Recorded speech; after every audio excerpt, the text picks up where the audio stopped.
Hello, in front of me I've got SteelSeries Siberia 800. In this video I'll show you how to pair it with transmitter. In the beginning, turn on your headset and on the transmitter go to menu, enter options, system and go to pairing. Now you have to remove current paired device, and on the headset press and hold this button for 6 seconds.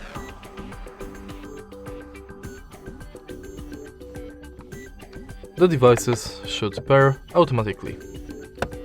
If you find this video helpful, please leave like, comment and subscribe.